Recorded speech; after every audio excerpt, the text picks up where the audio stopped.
year. And, it's all depreciation, other stuff that we can add back in on the other one, but not enough to add back in because of, they do certain things. I had another guy who, he's in the real estate industry and does multifamily and builds huge complexes. He showed he made no money, but he actually made $2 million each year.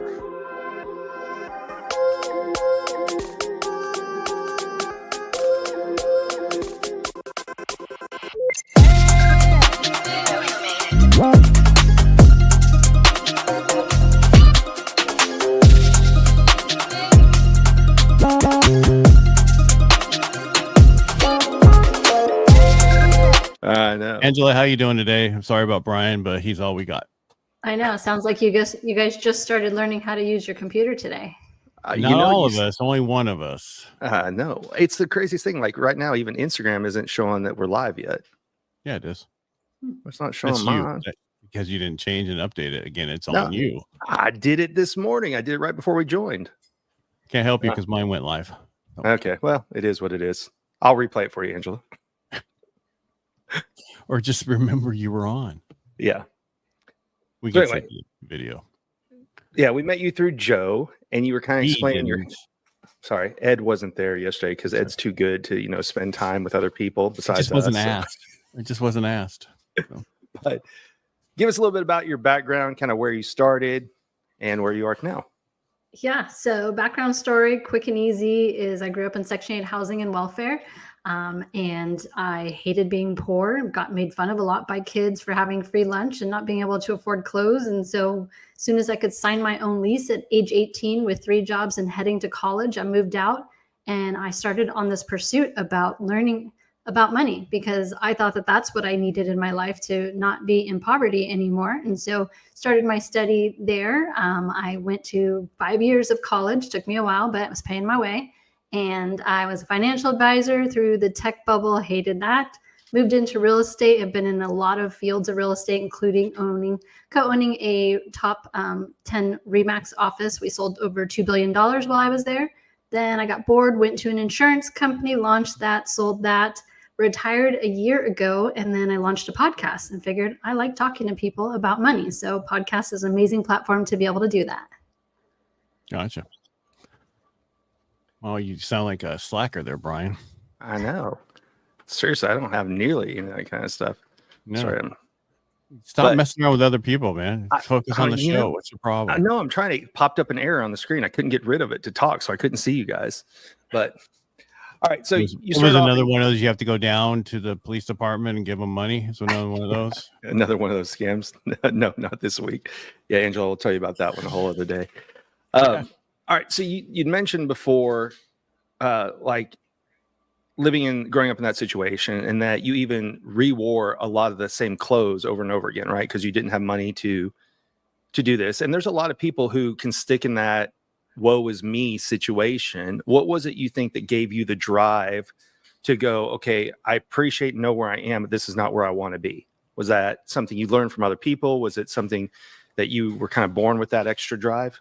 Yeah, for me, I think it really comes down to my faith. It wasn't anybody else who taught me anything differently. I mean, when you grow up and they have stuff, and watching people that are not really my friends, but people I know get a car at age 16 with a bow wrapped around it, I was like, why not me? And so, yeah, you're right. You could be stuck in that situation and just say, well, this is the hand that I was dealt. It's the life that I live. And then you continue to live in that cycle. But I didn't want to. I hated being poor. So sometimes it's almost like, do you enjoy winning or do you hate losing? And which one of those are your driving factor? And for me, I hated losing. So I was losing at the money game.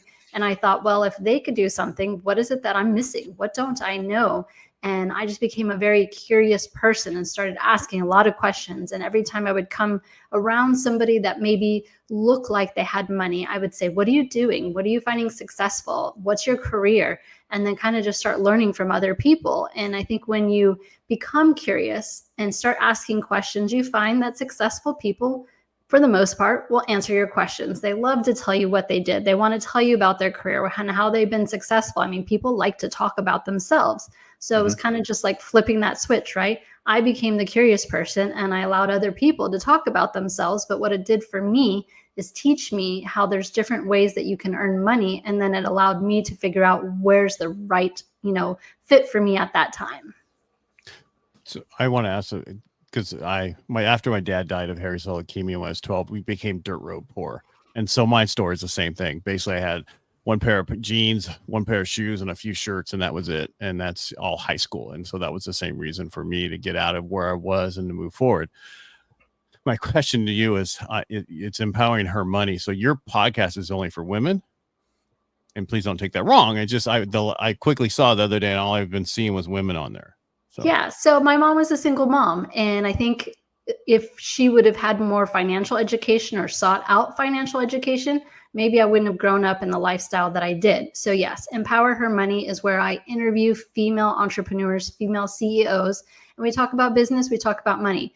Every single person has a story. And when the audience can relate to your story, that's when they start listening. So how do we help more women so that they don't have the same type of situation? I had someone on my podcast recently who was a divorce coach, and she was talking about how 75% of single moms on welfare come from a divorce situation, meaning they were used to having two incomes, or perhaps they didn't work during that marriage. And when the divorce happened, they didn't have the skills to be able to take care of themselves or their families. So for me, teaching women about money is extremely important, because I think if my mom had that education, then it would have made an impact on my life. But I wouldn't be here right now having this and telling the story if that was the case. So how do I help break that cycle for other people? Because I do believe that women want money differently. We do have more of that scarcity. We do think from our hearts and not our heads. I think male counterparts are very much logical, whereas women are more emotional. And when you think about money in an emotional state, it's very hard for you to step out of that and kind of look at the data points and figure out, how do I get to that next level of success, whatever that means to me. No, I'm just glad that you actually niched down your podcast, because most people don't. Well, and I have a purpose behind it. For me, it wasn't just finding it like a market and here's where my podcast. No, I don't mean that wrong. I'm just saying, but you know who you want to talk to, where a lot of people go, oh, I don't want to exclude anybody because I want to get to every. No. You have to get to what's your purpose, why, what your why. I can't even talk today. And, know that in order to do a podcast, because if you don't, you're not going to get anywhere.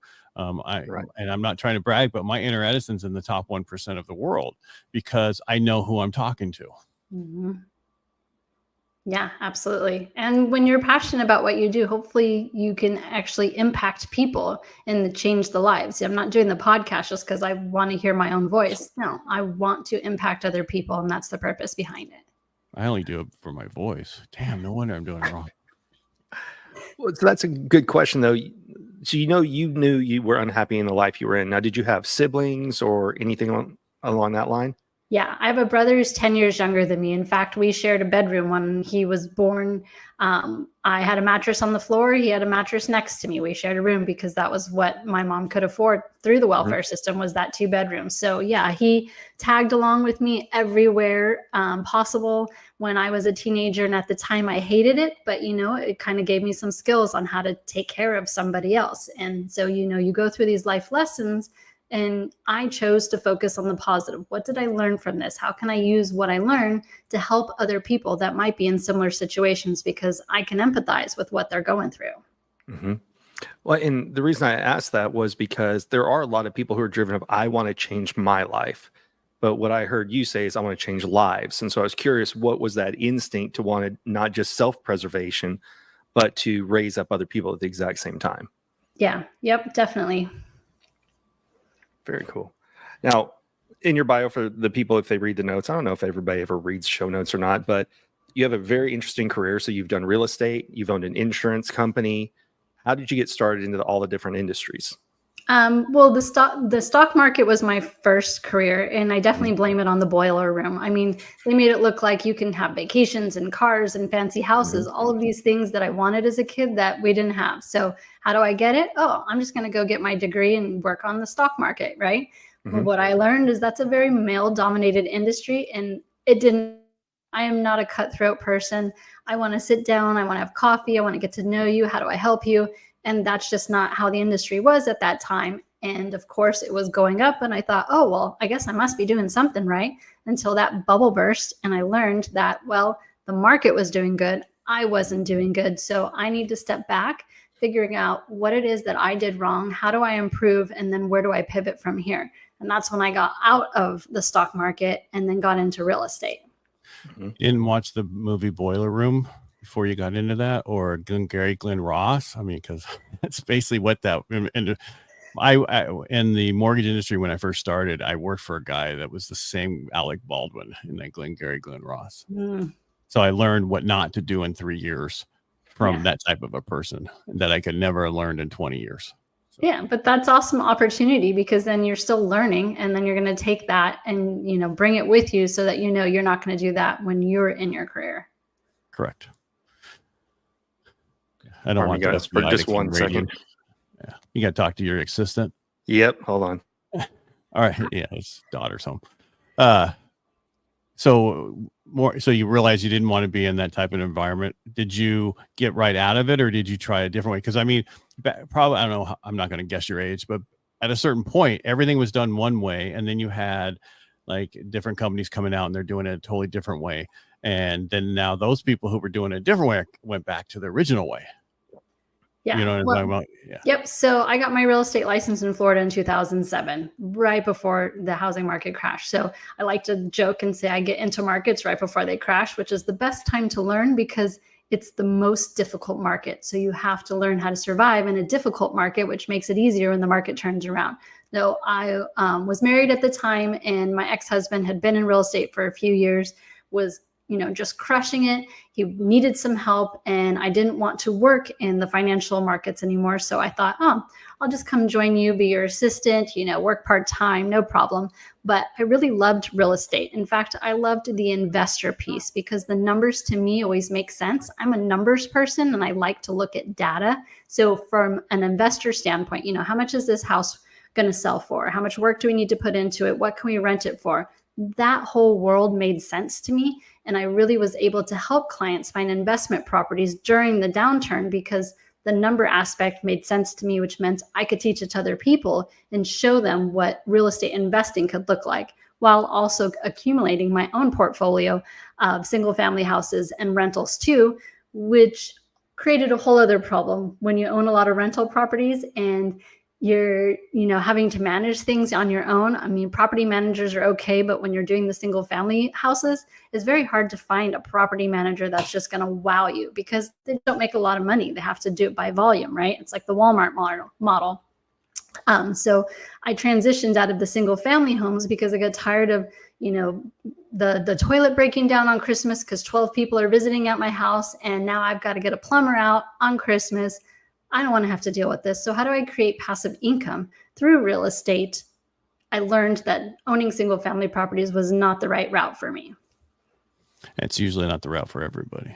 I mean, it's a great place to start, but like you said, apartment complex, you have a toilet break, but everything's the same in apartment complexes. Every toilet's the same, every sink's the same, everything's the same. So it's easier to deal with when you have larger scale stuff like that.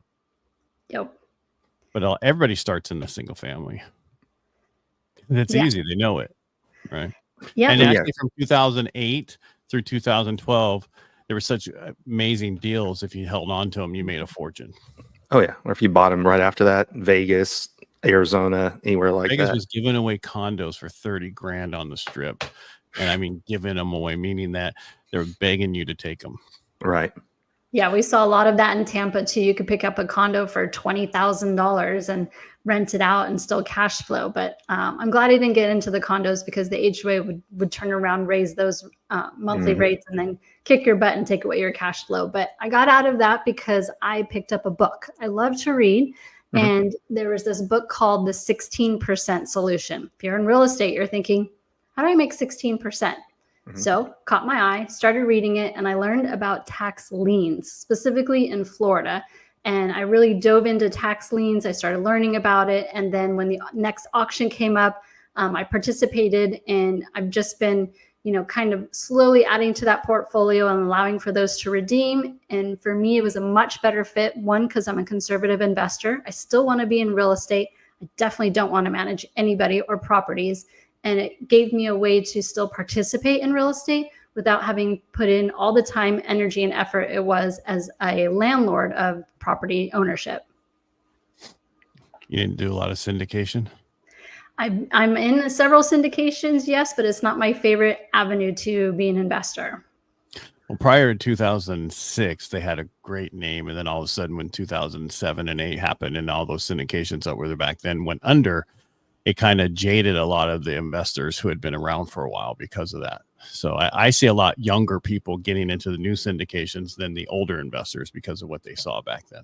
Yeah. And unfortunately, they're not learning what happened, 15 years ago. And we're right back in the same market right now with the interest rates being as high as they are. We're seeing a lot of apartment buildings going back to the bank. And I'm quite surprised, actually, that the media isn't posting more about it. I know we're in election right now, so that's top of news. But it's incredible. The real estate market in the commercial world right now is crushing, and people just don't know what's going on. And I don't think that it's going to be anything that will change anytime soon. So again, I'm kind of staying in my lane of that tax liens because we don't know what's going to happen in this next year. Yeah, and I see the same thing, but a lot of those ones that are failing were bought during the pandemic, and they didn't lock in low interest rates. They did these adjustables and thought this, and that's who's losing. Because you look at Florida, the average. Where do you live now? I'm in Miami. Okay, so the average insurance in Florida is $14,000 a year. Mm-hmm. Hence why I sold my insurance company last year. I'm just saying that, just think of those numbers. That's, in California, we have fair plan and other issues, and it's $4,000 or whatever, but we're not even on the top 10 horrible list for insurance costs. Mm-hmm. That's how bad it is out there. Mm-hmm. You guys just, where Brian is in Texas, they have these things, hurricane that just came through, or major storms and other stuff. And you guys have them there, and we don't have that, but those things are affecting everywhere. And that's what's messing more with certain places with the real estate and what's happening to it, like certain price points. Because I've only heard this, like in some places in Florida, some people were trying to sell their condos for 600 some thousand, and now they can't get rid of them for $400,000. Yeah, because the insurance and tax cost on it. There's no cap on tax rates as a non-primary in Florida, so your tax rates could Texas double or triple. Texas, same. Our homestead, even our homesteads here can go up 10% a year, so it doubles every 7.5 years. So if you've got a lot of older people whose houses are appreciating, and they're like, "Oh, but my house is paid off," but their taxes keep creeping up. I was paying $14,000 a year in taxes, and that was my homestead. Yeah, Florida caps it for your homestead at 3%. So grateful for that, but with the rising cost of insurance, it doesn't help. Yeah, we're California the same way. Yeah. Well, okay. So for non-real estate people, though, they're able to see this across industries because 2024 is being labeled the great unbossing, and that is companies are cutting mid-level managers out as a way to make their books look better because they have to refinance their debts as well. And so if you're paying attention to what's going on across the industry, not to be doom and gloom, but people need to pay attention to what's really happening. And look, I thought I had a safe job. There's several people who thought, oh, as long as I'm a corporate employee, everything's safe. Real estate is risky, whatever. People are learning everything is risky. Being an entrepreneur is risky, Not as risky as working for somebody, because somebody can just fire you any moment in time just because they have some issue. And this, 100%. What everybody's calling the great unbossing is just another round of middle management firing. It's happened many times before. We talked about this earlier this week. It's nothing new. It's how they just do it. The only time they keep middle management is when times are going up. Right. But we're seeing that it's tied directly to companies having to refinance and restructure debt is where it's really coming, which is kind of exactly what you were saying with syndications as well. They did short-term loans, and now they're having to go back, and the banks are going, that doesn't look like a good deal. But one of the things, Angela, that we swapped to, we were kind of like a sales podcast last year, but this is more now about how do you stand out? How do you brand yourself? So one of the things that's interesting that you brought up earlier is what made you decide to want to launch a podcast? Yeah. Well, I sold my last company, true entrepreneur. I thought, I'm going to retire for a bit. I was burnt. I was in the insurance industry for 5 years, and I just watched it as it continued to get worse and worse. And so I thought I'm going to exit. Not the greatest time. I don't advise you to exit during a downturn market because you're not going to get the same multiple. But for me, it was my health and my mental state. I needed to get out from under that business and kind of take some time off. And as an entrepreneur, we're used to working a lot or always working on something. And I got bored. And so I had some bucket list items that I wanted to do. For example, last year I wrote a book and I wanted to become a best-selling author. Like, how do we teach more women about money? Well, I'm going to put it in every platform possible. So writing a book was on my list, and I was able to accomplish that with an incredible coach. And then I was talking with my daughter and she said, why don't you do a podcast? And I thought, oh, I'm not techie. I don't know how to do that. There's no way. It's going to be way too complicated. It's going to take me so much time. I don't know how to do that. I'm not going to do it. And she said, well, I will help you set it up. I will help you launch it and get all your social media and get all that, started for you. And all you have to do is jump on Zoom and record your episodes. Okay, easy enough. I could do that. And what I learned is I got to meet some incredible people who had just amazing stories, things that they had been through, things that they had persevered through, what they had learned and what they can teach other people was just inspiring. And I learned so much from them. And now I've got great connections of people that are, doing amazing in their industries, so that when I do come across other entrepreneurs, one of my favorite questions to ask them is, how can I help you? Or what is your biggest struggle right now? And people like to share what they're struggling with because it kind of helps them talk through it. Maybe they come up with a solution. But in that moment, now I have these other people that I've interviewed and I've heard their stories and I trust them and I know what they're doing in their industry and I can connect people together. So it just gives me another way to help other people through their journeys by now connecting through these podcasts that I've had the chance to interview people. Because like we talked about earlier, people like to talk about themselves. So it's a great platform for them to share stories, to teach other people, and it's free, right? You can go to YouTube for free. You can go to have a free Spotify account. So why not provide information on a platform that reaches millions of people for free and still continue to teach about money? So, Ed, do you want to share like your biggest frustration with finding people for Inner Edison? People don't want to talk about their mistakes. I have lots. I definitely, I'm not afraid of that one because, it makes you real, right? People will relate to you when they know that you're a real person. I've been in the finance world for 25 years and I've made a lot of mistakes. In fact, I'm going through one right now and all I can do is just keep smiling through it. So you're not talking about the podcast and being on here, is it? Is that what you're talking about? Is this the mistake? Ed and I can handle it. Yeah. No. It was getting to know you, Brian. I know. I was, I wasn't going to go that specific, but yes. Oh, that's okay. She doesn't know me well yet. She had a whole podcast with you already. It's only been a half hour. I mean, I can run through some mistakes for you. I wouldn't mind sharing. Yeah. Well, no, it's just people. I think people are afraid that because we've had some people we know that Brian and I know wrote on my stuff and they talked. And it was like, to me, it was like, really, that's your biggest, mistake? That doesn't, I've done that with a processor. That's not, and so, and I try to explain to people, even though it might not be that big of a deal to me, it could be huge to somebody else. And that's what you have to understand. And it got to a point where I even stopped my podcast for 6 months to figure out if I wanted to continue going.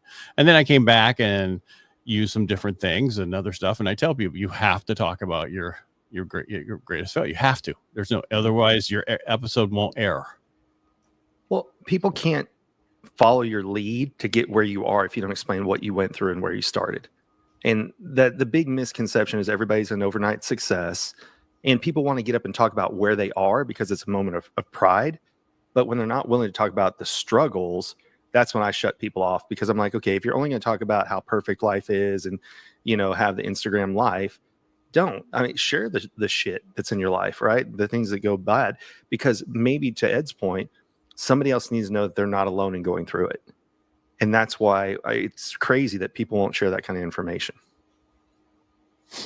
Well, I think they make it feel like it'll show that they messed up and it was going to show. But people knew nothing about me when I got on until I got on public radio. And I got on radio in 2018. And now everybody knows everything about me. And then you add podcasts on top of that. So in my book, and it's all in everywhere. Nobody knew that I was dirt road poor when I was a kid, unless you were around me at that time. I had to figure out how to get to school, and we didn't live close to school. We were 3 miles away. So I saw, Angela, you're also a Ramsey certified coach. And I do like the Dave Ramsey. I think he's good because some people just need that militant, okay, here's where you are. You have to first go, just like having a physical, do an audit, be real with where you are. But I feel like him and Kiyosaki need a joint program, right? So Kiyosaki's like, go and make wealth. Ramsey's live off what you have.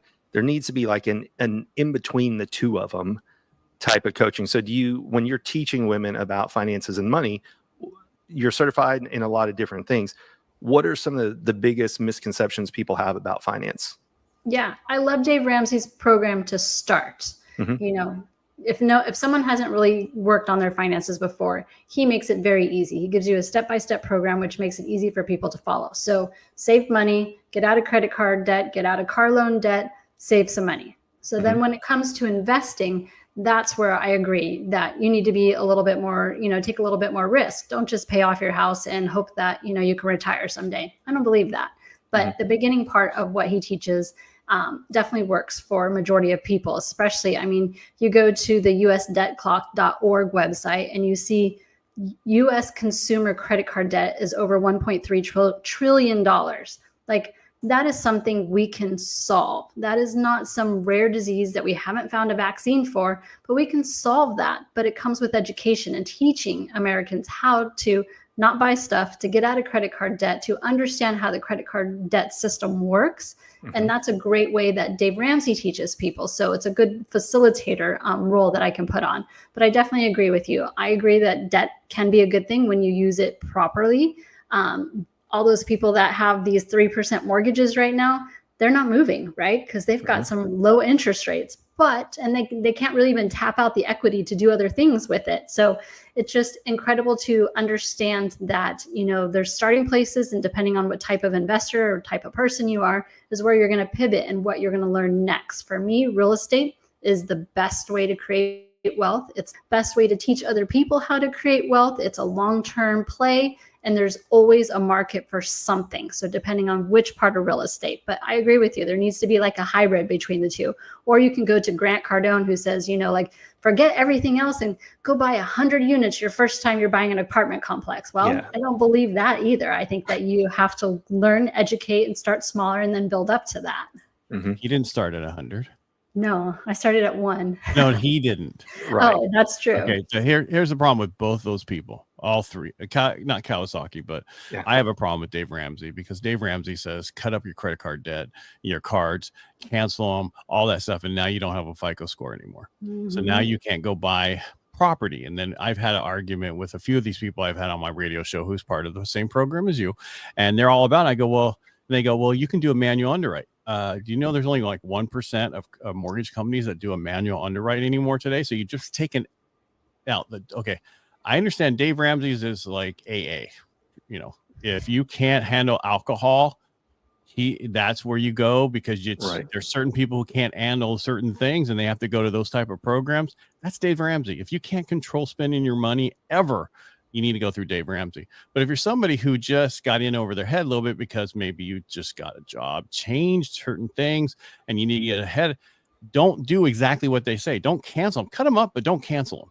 And just don't use them. Just get rid of the actual card if you can't control it because you want to keep that debt because that's how you get things in the future with good FICO scores. It's not 2005 where I can, 3/4 of the people out there have a FICO score under 640. We're now where 3/4 of the people have a FICO score over 720.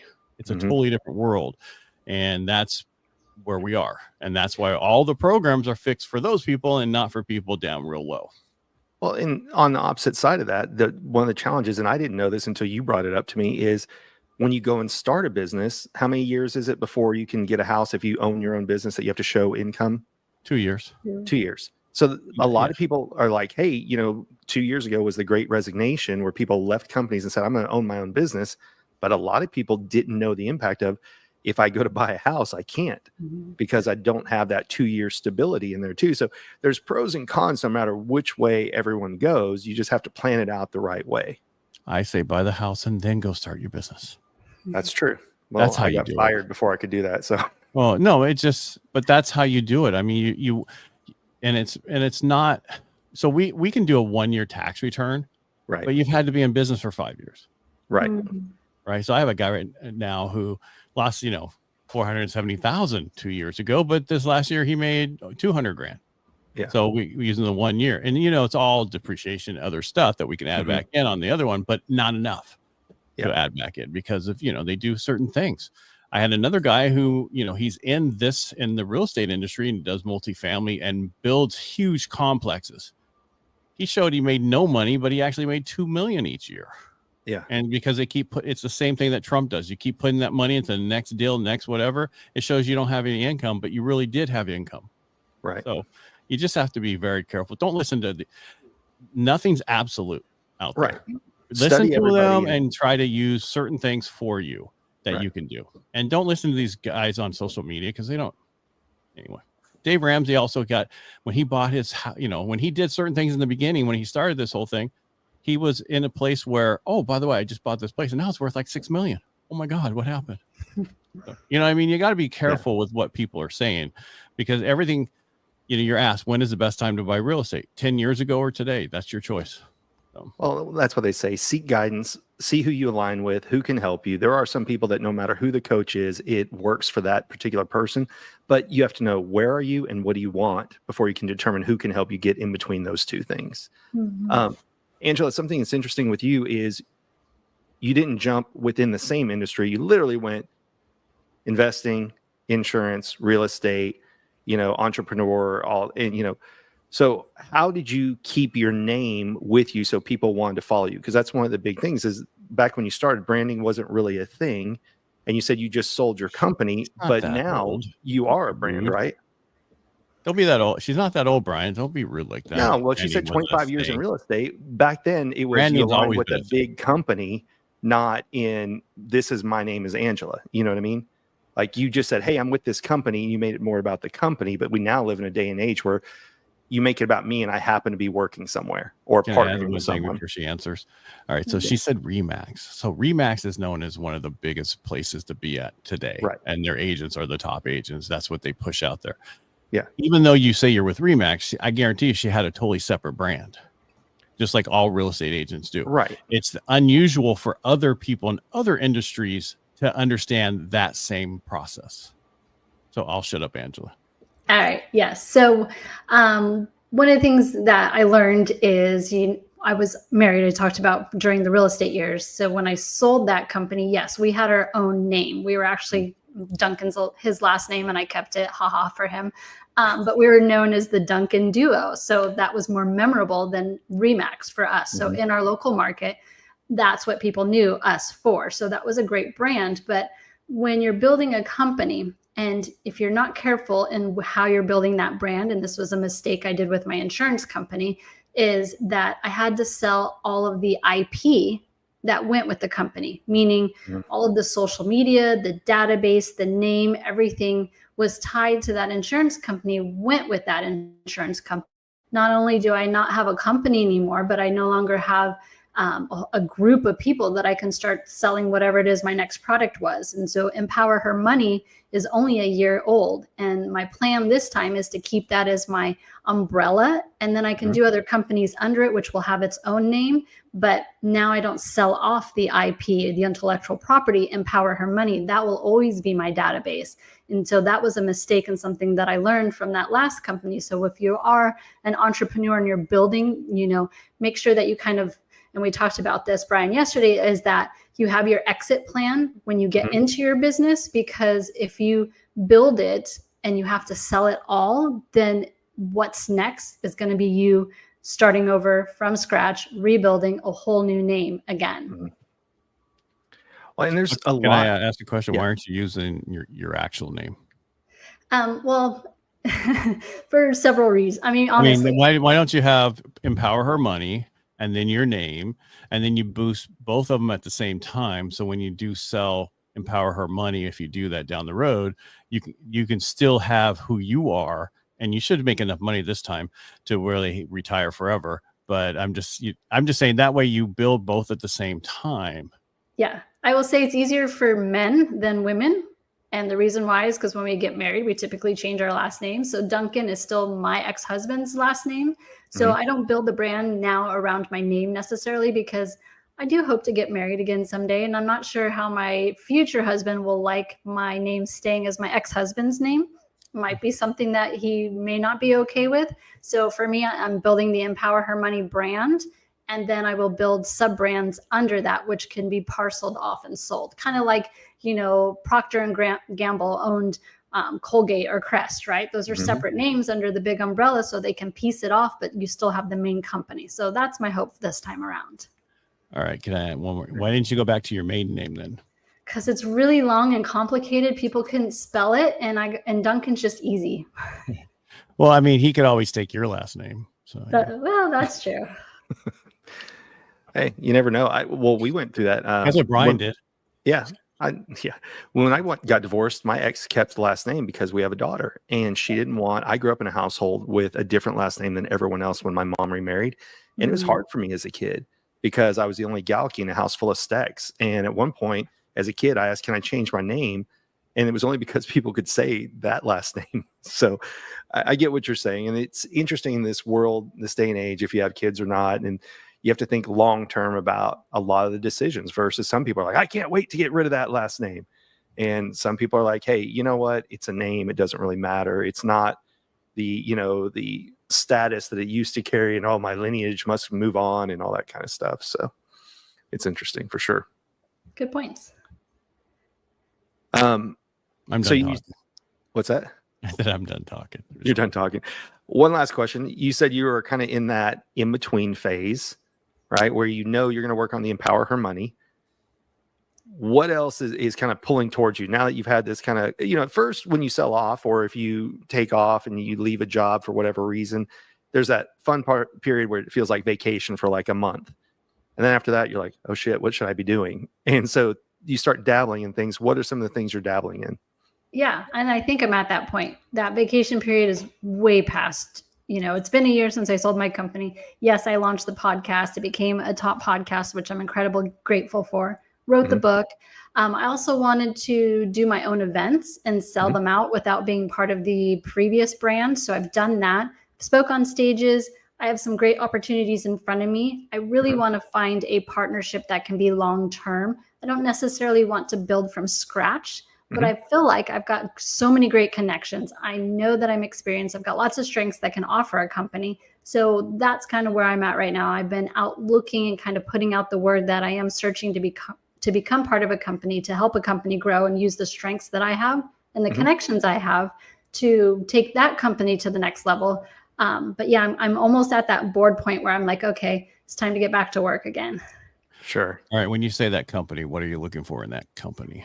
That's a great, I'm working through this with my coach right now, and I'm not sure. I've always been in the money space. So whether it's investments, real estate, insurance, these are all numbers, data driven. I'm great with the data piece of a business and operations. So I don't know. I think I'm up for a big challenge. I want to grow both professionally and personally. And so I keep putting this out there, and like I said, my faith is very strong to me. So God's going to open that door, and he's going to show me which partnership I'm going to be most valuable to, and just help that company grow. Let me be more specific. Is it just for a company that's just for women, or is it a company that entices more than that? That was right. Ideally, yes, but I'm not going to limit my professional growth to one niche, but the podcast will stay the same. Got it. Just wanted to clarify. Sorry. I'm like you. I ask as long as I can wear pink to the office, I'm good. Oh, Brian does. Yeah. Just underneath those clothes. You can't tell. I wear jeans and then shorts, because it's summertime. So you got to wear shorts. All right. So we've got here empowerhermoney.com is one way to reach you. How else can people reach out and find you? Yeah, Empower Her Money is my website. That's also my Instagram. I'm on LinkedIn, and Facebook is Angela Duncan. It's the best ways to reach me. And if there's opportunities out there, feel free to message me. I do actually check my own messages still. Awesome. Appreciate you being here today. And Brian, thanks for joining us, Angela. Thank you. So slow to start, but see, we pick up steam as we go. I wasn't slow.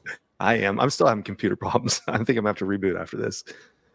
So, well, again, thank you Stop for joining us clicking on today. those sites. I told you. I get bored at times. So, In your Don't we password all? here. yeah. All right, Angela, thank you for joining us today. Ed, you want to take us out?